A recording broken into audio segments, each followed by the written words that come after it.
नमस्कार मंडळी. सिने इंडस्ट्रीतून एका पाठोपाठ एक दुःखद बातम्या समोर येत आहेत. सुप्रसिद्ध कलाकार की ज्यानं आपल्या अभिनयातून प्रेक्षकांचं भरभरून मनोरंजन केलं, मात्र या अभिनेत्याचा शेवट मात्र खूपच वाईट झाला आहे.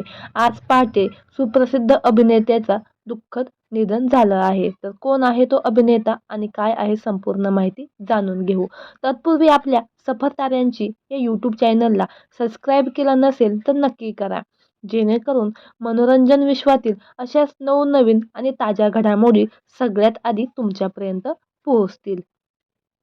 मल्याळम चित्रपट आणि टेलिव्हिजन अभिनेते दिलीप शंकर यांचे पहाटे एका हॉटेलच्या खोलीत ते मृत अवस्थेत आढळले. या बातमीने संपूर्ण फिल्म इंडस्ट्री हादरली आहे. हॉटेलच्या खोलीत दिलीप शंकर मृत अवस्थेत पडलेले होते. सध्या पोलीस या प्रकरणाचा शोध घेत आहेत.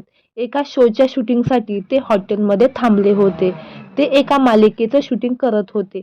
खोलीतून दुर्गंध येत असल्याचं समजल्यावर दिलीप यांचा मृत्यू झाल्याचं हॉटेलच्या स्टाफच्या लक्षात आलं. ते गेले काही दिवसांपासून खोलीतून बाहेर येत नव्हते. त्यामुळे त्यांना कोणी येता जाता पाहिलंही नव्हतं. त्यांच्या मृत्यूने संपूर्ण इंडस्ट्रीला फार मोठा धक्का बसला आहे. दरम्यान त्यांच्या कामाबद्दल बोलायचं झालं तर त्यांनी अनेक मालिका, चित्रपटात मोठी कामगिरी बजावली आहे.